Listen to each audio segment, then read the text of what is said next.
नमस्कार, NMF news पर आप सभी का बहुत स्वागत। मैं हूं आपके साथ अभिषेक पुंडेर। इस वक्त हम लखनऊ में मौजूद हैं, जहां कांग्रेस पार्टी का धरना प्रदर्शन चल रहा है, शक्ति प्रदर्शन चल रहा है। तमाम मुद्दों को लेकर कांग्रेस पार्टी इस वक्त सड़कों पर उतरी हुई है। क्या कुछ मुद्दे हैं, कांग्रेस पार्टी के कार्यकर्ताओं से बात करेंगे। क्या नाम है सर आपका? मैं पंडित राज शर्मा, प्रवक्ता हूं कांग्रेस पार्टी का। आज लखनऊ की सड़कों पर कांग्रेस का शक्ति प्रदर्शन क्यों? देखिए, मैं आपको अवगत करा दूं, बल्कि ये चीज़ आप सब लोग जानते हैं कि कांग्रेस पार्टी जब सत्ता में थी तब भी वो जनता के मुद्दों के ही काम करती थी। आज आप देख रहे हैं कि सन 2017 से उत्तर प्रदेश में भारतीय जनता पार्टी की सरकार है, लेकिन 2017 के बाद किसान हो, स्वास्थ्य सुविधाएं हो, शिक्षक हो, स्टूडेंट हो, डॉक्टर्स हो, इंजीनियर्स हो, कोई भी खुश नहीं है। और मैं एक बात कहना चाहता हूँ, स्वास्थ्य सुविधाओं की तो बात ही ना करिए। आपने सबसे अच्छी चाल क्या खेली? जो लोहिया डिस्ट्रिक्ट हॉस्पिटल होते हैं, आपने उनको मेडिकल कॉलेज में तब्दील कर दिया। लेकिन हमारा मानना है कि मेडिकल कॉलेज को तब्दील करने से क्या फायदा, जहां पे पैरासीटामोल भी नहीं मिलती, जहां पे अगर एक आंखों का टेस्ट कराना हो तो वो भी टेस्ट कराने की सुविधा नहीं है। दूसरी बात, अभी इन्होंने आगरा और नोएडा में बिजली का निजीकरण करा था। मुझे सही से याद है तो लगभग 5.5 रुपए या 5 रुपए 55 पैसे की ये लाइट खरीदती थी और 4.5 रुपए 36 पैसे समथिंग ये बेचती थी निजीकरण। किससे खरीदते थे? ये जिससे भी पावर ग्रिड के खरीदते थे, किसी भी प्रदेश या देश से। अडानी से तो नहीं खरीद रहे हैं? अडानी जी से नहीं खरीदते थे। अडानी जी को तो ये सस्ते दामों में बेच रहे हैं और अडानी जी महंगे दामों में पब्लिक को बेच रहे हैं। हमारा ये मानना है, जो चीज सरकार 5 रुपए 55 पैसे की ले रही है, वो किसी निजी कंपनी को 4 रुपए 36 पैसे में क्यों दे रही है? हमारा सीधा सा सवाल है। दूसरा, डीएपी के बारे में। डीएपी आप यकीन नहीं मानेंगे, दूसरे जिलों से लोग ला रहे हैं डीएपी। किसान केंद्र में जाओ तो किसान केंद्र में आप ये देखेंगे ताला लगा होगा। जब ताला लगा होगा तो आदमी की एक प्रवृत्ति है, आदमी कहता है यार मुझे दोबारा ना आना हो, उसके लिए काला बाजारी हो रही है। धान की तुलाई आप मंडी में कराएं, 100 से 150 रुपए प्रति क्विंटल कमीशन जा रहा है। आप इन सारे मुद्दों को लेके आज हम विधानसभा घेराव करने आए हैं। और मैं एक बात कहना चाहता हूं, अगर योगी जी की नीयत में खोट नहीं है तो वह हमारे नेताओं से बात करें। ये पुलिस इतना पहरा लगाने की क्या जरूरत थी? हम भी आए हैं, बरेली से आए हैं, हम भी सैकड़ों का पुलिस को गच्चा देते हुए आए। मतलब देखिए, इस देश में विडंबना क्या है कि भारतीय जनता पार्टी में विपक्षी दलों को कुर्ता पजामा पहनने से भी डर लग रहा था। कल जिस कुर्ता पजामा, आप पत्रकार हैं, अगर आप कुर्ता पजामा पहनते, निश्चित रूप से आपको मलियाबाद में रोक लिया जाता, काकोरी में रोक लिया जाता। तो आज घेराव किया जाएगा। और मैं आज एक बात कह रहा हूं, ये तो अभी आगाज हुआ है, अब इनकी सत्ता जानी है। क्योंकि 2017 में उत्तर प्रदेश में, 2014 में पूरे भारतवर्ष में भारत की जनता और उत्तर प्रदेश की जनता ने बहुत ही प्यार से इन लोगों को चुना था। जनता का एक सपना था, जो अधूरे काम हम लोगों से रह गए उसको शायद ये आगे पूरा करेंगे। लेकिन अफसोस के संग कहना चाह रहा हूं कि सरकार ने कुछ नहीं किया और एक चीज की, वो धर्म के नाम पे लड़ाया। और शायद आज हिंदू हो या मुस्लिम हो या सिख हो या ईसाई हो, जैनी हो, फारसी हो, कोई भी धर्म से लड़ना नहीं चाहता। सर, तीसरी बार जनता ने आपको भी तो मैंडेट नहीं दिया। देखिए, मैं ये बता रहा ना, मेरा उत्तर प्रदेश। इस सवाल पर मैं आऊंगा, रुकिएगा अभी। आपका क्या नाम है? मैं सुनीता सिंह पटेल। कहाँ से आई हैं आप? 249 विधानसभा पट्टी प्रतापगढ़ से आई हूँ मैं। शक्ति प्रदर्शन कांग्रेस का आज क्यों? बिल्कुल शक्ति प्रदर्शन की जरूरत है। आज जितनी बैरिकेटिंग इन कांग्रेसियों को रोकने में लगते, उतना अगर कहीं ये क्या कहते हैं, जो उग्रवादियों में, आतंकियों में वहाँ सीमा पे लगाते, तो शायद हमारे देश में जो इतना क्या कहते हैं चीन के बॉर्डर पे लगे हैं, सब बढ़े चले आ रहे हैं हमारे यहाँ, वो सब यहाँ लगाते तो हम लोग बच जाते। हमारा जो लगभग 10 किलोमीटर बढ़ा अंदर आ गए सीमा में। कांग्रेस पार्टी ने सड़क पर उतरने में कहीं देर तो नहीं करती है? बिल्कुल नहीं देर किया कांग्रेस पार्टी। अब तक तो गांधीवादी विचारधारा में वो रखता था, गांधीवादी विचारधारा के तहत हम लोग आ रहे हैं। लेकिन इनको गांधीवादी विचारधारा पसंद नहीं है, ये गांधीवादी को पसंद नहीं करते। इनको हिंदू मुस्लिम चाहिए, इनको सिख ईसाई चाहिए, इनको कहीं मस्जिद में जाकर जय श्री राम के नारे चाहिए, इनको आपस में लड़ाने के लिए हैं बस, इससे ज्यादा और कुछ नहीं है इनके पास। हिंदू मुस्लिम हो रहा है? बिल्कुल हो रहा है। अब मैं पहले तो मुस्लिम होता था। क्या नाम है सर आपका? मैं अजय शुक्ला हूँ, अध्यक्ष हूँ बरेली महानगर कांग्रेस कमेटी का। आज शक्ति प्रदर्शन जो है वो कांग्रेस पार्टी ने देरी तो नहीं कर दी सड़क पर उतरने में? देरी क्या, आप तो देख सकते हैं पूरे देश में, पूरा देश उत्तर प्रदेश की तरफ देख रहा है। आज योगी और मोदी सरकार, आज जो घमंड में चूर थी वो आज टूट चुकी है। हमारे छोटे छोटे कार्यकर्ताओं को पकड़ा जा रहा है। अरे भाई, एक प्रदर्शन करने तो जा रहे हैं। हमारे माननीय जो अध्यक्ष हैं अजय राय जी और हमारे पांडे जी जो हमारे राष्ट्रीय महामंत्री, नहीं कुछ नहीं, हाउस अरेस्ट किसने कर लें आप? हाउस अरेस्ट तो अंग्रेजों ने भी किया था। यही कांग्रेस के लोग थे जिन्होंने स्वतंत्रता दिलाई, और पहले हम लड़े थे अंग्रेजों से, अब हम लड़ रहे हैं इन चोरों से, डकैतों से। मगर उसकी कोई बात नहीं है। कांग्रेस का एक एक कार्यकर्ता इस समय जमीन पे काम करने को तैयार है और लड़ने को तैयार है। अच्छा, कैसे माने कि जनता के बीच कांग्रेस जो बीजेपी सरकार है उत्तर प्रदेश की मौजूदा सरकार, वो अलोकप्रिय हो गई है? उपचुनाव के नतीजे देख लीजिए, 9 सीटों पर चुनाव हुए, 7 पर बीजेपी जीत गई, जनता ने वोट दिया। देखिए, जो चुनाव को आप पूरा उसको मत देखिए। जो जितने भी चुनाव होते हैं ये सत्ता के चुनाव होते हैं। जिस तरीके से मुस्लिम भाइयों को, जिस तरीके से अदर कास्ट को लड़ाने नहीं दिया, वोट डालने नहीं दिया, तो ये सिर्फ ये सरकार की वो है। अगर खुलेआम लड़े, और मेरा तो मानना ये है कि अगर बैलेट से लड़ें तो इन्हें पता लग जाएगी अपनी औकात क्या है। अभी ईवीएम को आप हैंग करके हर तरीके से आप कर सकते हैं, आप ये तो करिए। दूसरा, अब एक संविधान तक की रक्षा आप कर नहीं सकते, तो क्या आप रक्षा करेंगे हम लोगों की? हमारे कार्यकर्ता आना चाह रहा है बहुत कम शब्दों में बताइएगा, संविधान की रक्षा क्यों नहीं हो पा रही है? बहुत कम शब्दों में। देखिए, संविधान बनाया किसने? बाबा साहब ने। बाबा साहब ने। जब कांग्रेस की सत्ता थी तभी तो बना। ये कहाँ थे बीजेपी वाले? ये स्वतंत्रता संग्राम सेनानी कितने लोग इनके यहाँ के थे? एक भी नहीं, पता ही नहीं कि संविधान क्या होता है।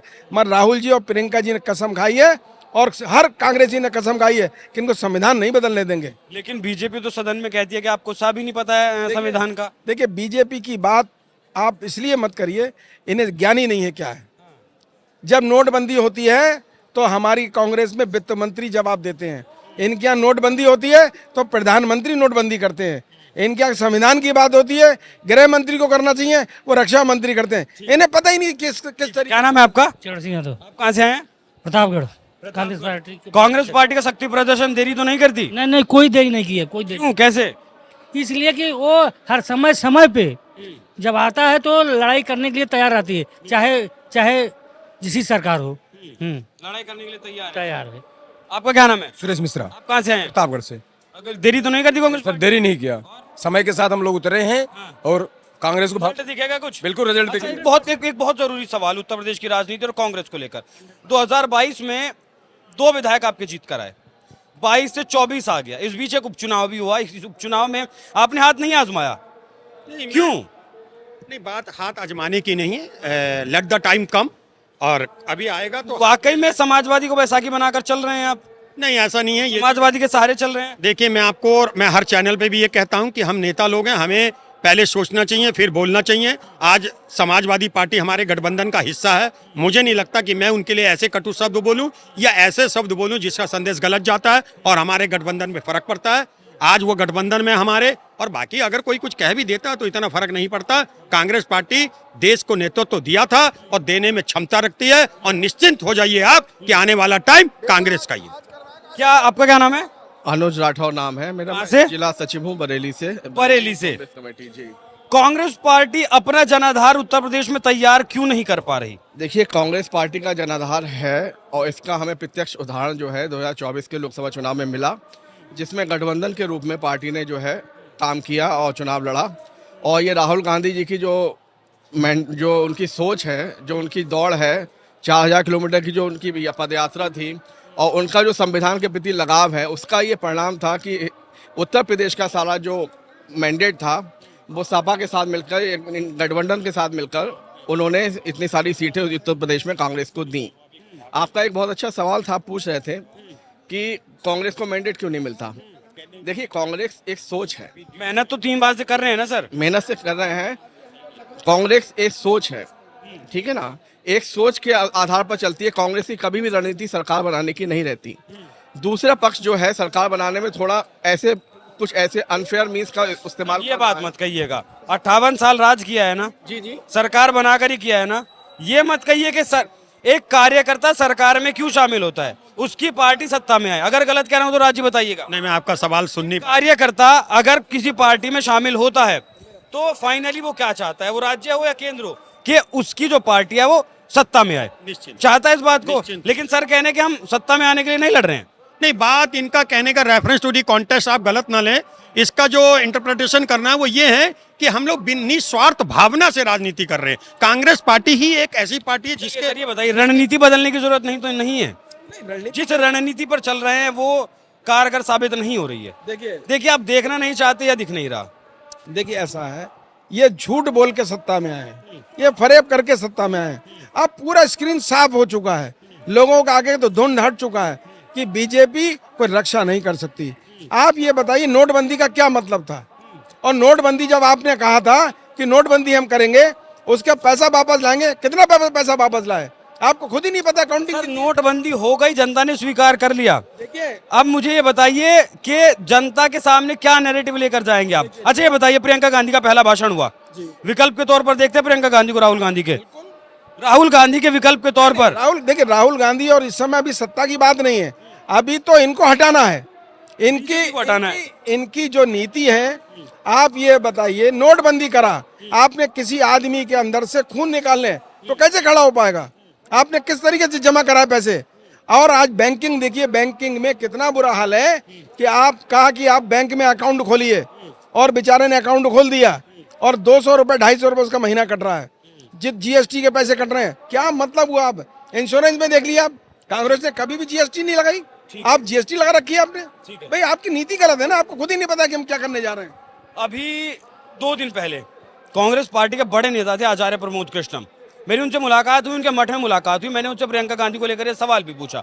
उन्होंने साफ तौर पर कहा कि कांग्रेस पार्टी का जो नेतृत्व है राहुल गांधी को छोड़ देना चाहिए। 15 साल कम से कम हो गए, प्रियंका गांधी के हाथ में दे देना चाहिए। मैं एक बात वोट कर रहा हूँ आचार्य प्रमोद कृष्णम को, मेरे शब्द नहीं है। मैं भी बेबाकी किससे कहूंगा कि मैं आचार्य जी को सिर्फ एक बात कहना चाहता हूँ, वो बड़े हैं, अच्छा नहीं लगता, लेकिन मैं अपने वाणी पे एक बात जरूर कहूंगा, दुश्मनी करो जम के करो, मगर ये गुंजाइश रहो, अगर गले मिलो तो शर्मिंदगी ना उठानी पड़े। जिस कांग्रेस पार्टी ने अगर मुझे आज बहुत कुछ दिया, कल को अगर भविष्य में, क्योंकि राजनीति में कोई भी चीज अस्थायी रूप से नहीं होती, कल को अगर मान लो इन केस मेरा मोह भंग होता है तो मुझे इतना बुरा नहीं कहना चाहिए कि मेरी आत्मा भी मुझे कसोटे। तो मैं यही करूंगा जो पूर्व के हमारे नेता भारतीय जनता पार्टी के गुण गा रहे हैं, मैं इतना ही कहूंगा कि आप बुराई देखे नहीं।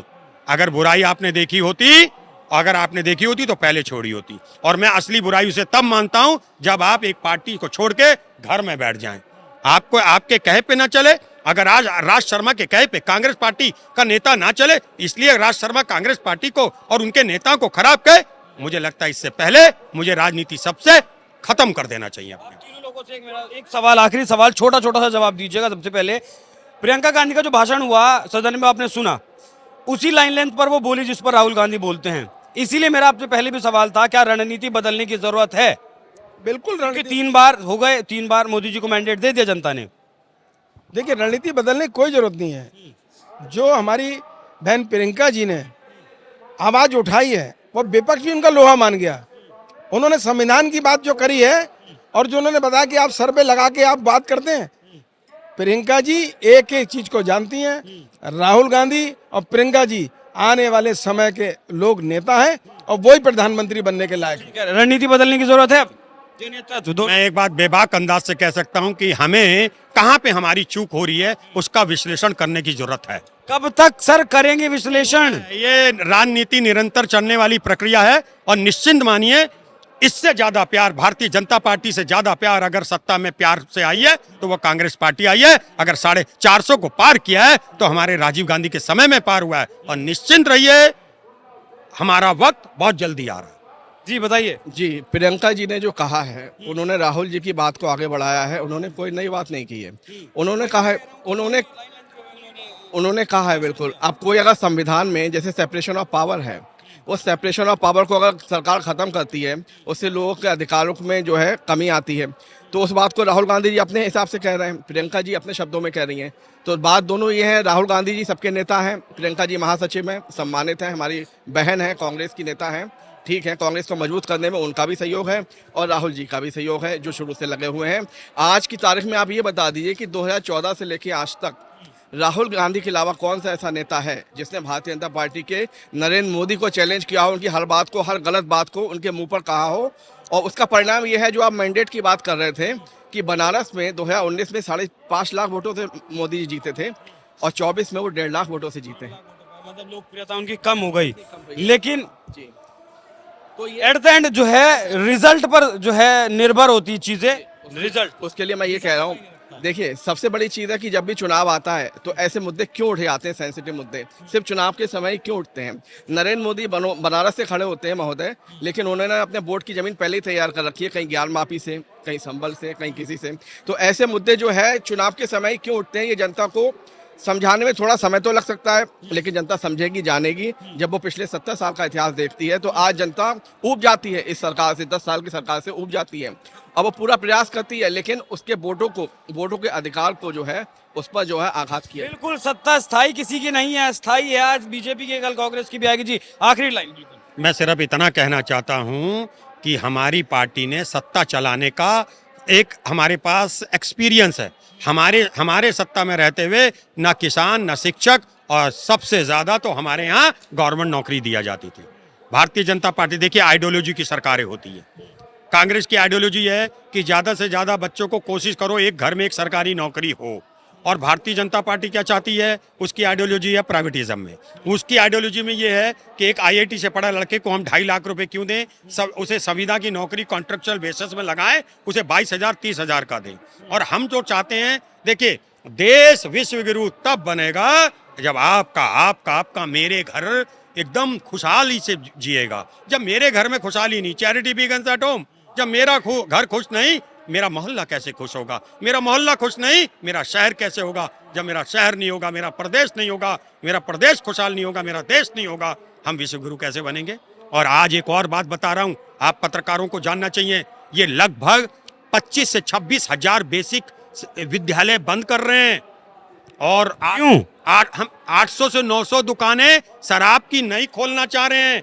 अगर ऐसा हुआ तो भारतीय जनता पार्टी के नेताओं के हर नेताओं के मुंह से शराब की बू आएगी। मैं तो मानता हूं कि हाँ, इनका क्या तर्क है स्कूल बंद कराने का? कहीं 60 बच्चे हैं, कहीं 70 बच्चे हैं।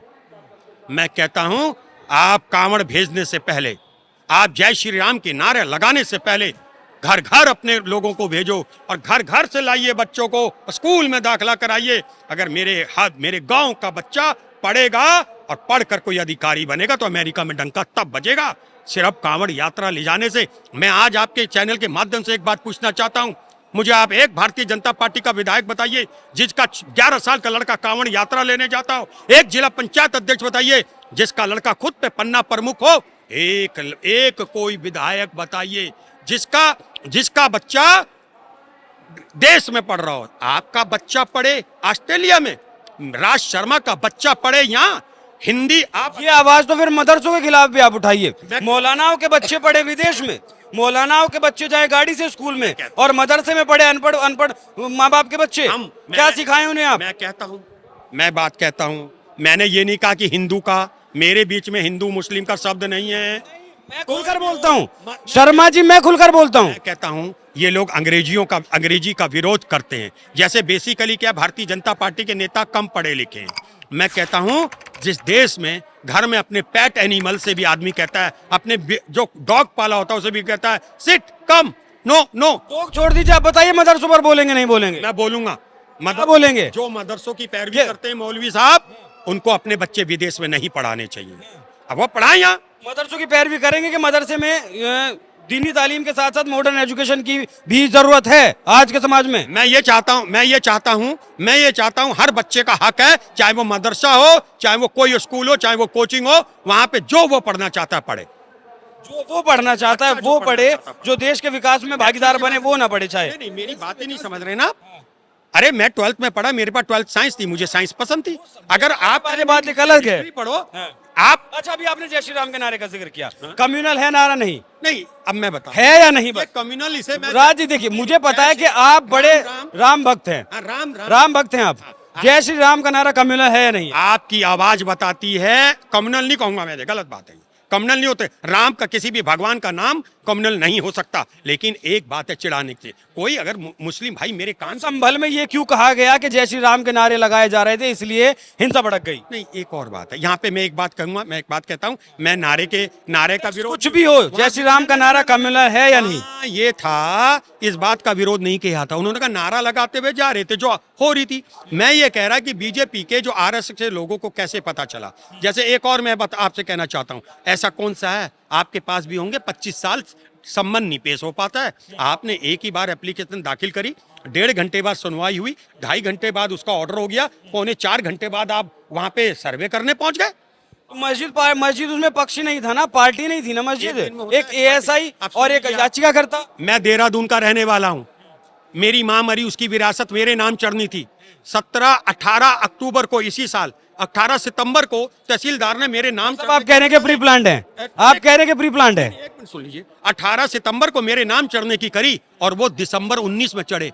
एक टेबल को पार करने में, मेरी एक बच्चे को अपनी माँ की विरासत की जमीन लेने में 2 महीने लगा दिए, और आपने यहाँ लड़ाई कराने के लिए, इससे आप चुनाव जीत जाएंगे। आप कह रहे हैं प्री प्लान्ड है? प्री प्लान्ड है। गए हैं आप संभल में? मैं संभल पहुंच गया हूँ।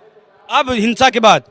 नहीं, हिंसा के बाद जाएंगे नहीं, हम जाना चाह रहे थे, वो जाने नहीं देते हैं। मैं गया हूँ शर्मा जी 2 बार। हाँ, ठीक है। वहां के हिंदुओं की जाकर हालत देखिएगा एक बार क्या है। 2 बार गया हूँ, 4 दिन रहा हूँ। नहीं, ये बात आप सही कह रहे हैं, बिल्कुल सही कह रहे हैं, लेकिन उस पे वो जिस तरीके से आप मुझसे बात कर रहे हैं ना कैमरे पे, वो आदमी बात नहीं कर सकता वहां। मैं एक और बात कहता हूँ, मेरे घर पे जय माता दी का झंडा लगा है, तो क्या कम्युनल हो गया? तान में कोई माइक का लाल पैदा हो, उस झंडे को उतार के दिखा दे। नहीं, अगर जय माता दी का झंडा लगा तो क्या आप बीजेपी के नेता हो गए? आप मैं- कांग्रेस ही रहे ना, तो जय श्री राम के नारे को कम्युनल क्यों कहा जाता है? कौन कह रहा है? आप ही के नेता कहते हैं। कांग्रेस पार्टी, समाजवादी पार्टी, विपक्ष, पूरा विपक्ष। एक बात सुनिए ना, हर बात, हर किसी इसका जवाब सदन में योगी आदित्यनाथ को देना पड़ा। मैं कहता हूँ ना, मैं तो राम राम कहता हूँ, राम लल्ला की फोटो मेरे पास है, बल्कि मैंने आपके चैनल पे बोलते हुए, शायद मैंने हर चैनल को दिखाता हूँ। मैं जाता हूँ, मैं अयोध्या गया हूँ, मैं अयोध्या तब गया था जब बच्चा था, मैं जब टेंट में थे, भूलिएगा नहीं, राजीव गांधी की सरकार है, यहाँ पे वीरभद्र की सरकार थी, जब उनका ताला खोला गया था। डिस्ट्रिक्ट मजिस्ट्रेट ने पूछा था कि अगर मैं ताला खोलने का आदेश दे दूं तो वहां के डीएम, चलिए विषयांतर हो जाएगा, बस ये 1 मिनट ये बताइएगा कि आगे का प्लान क्या है आपका शक्ति प्रदर्शन का? कहाँ जाएंगे? अभी विधानसभा में घेराव करने जाएंगे। ये जितनी रुकावट लगाई है, ये सब आपे आप हटने लगेगी, पार कर देंगे सारी। बहुत बहुत धन्यवाद आप सभी का। तो इस वक्त लखनऊ में मौजूद है, कांग्रेस पार्टी अपना शक्ति प्रदर्शन कर रही है लखनऊ की सड़कों पर। प्रशासन की तरफ से इन लोगों को रोकने के लिए तमाम बैरिकेडिंग लगाई गई है, बहुत सारे रास्तों को बंद कर दिया गया है, लेकिन कांग्रेस पार्टी के कार्यकर्ता इस जिद पर अड़े हैं कि वो संसद का घेराव आज करेंगे। तमाम मुद्दे उनके पास हैं, महंगाई हो, बेरोजगारी हो, या फिर और जो प्रदेश में समस्याएं किसानों को लेकर हैं, सभी समस्याओं को लेकर योगी आदित्यनाथ की सरकार का वो घेराव करने वाले हैं। अब देखना दिलचस्प होगा कि क्या प्रशासन इन लोगों को, इन कांग्रेस के कार्यकर्ताओं को घेराव करने संसद का देता है या नहीं।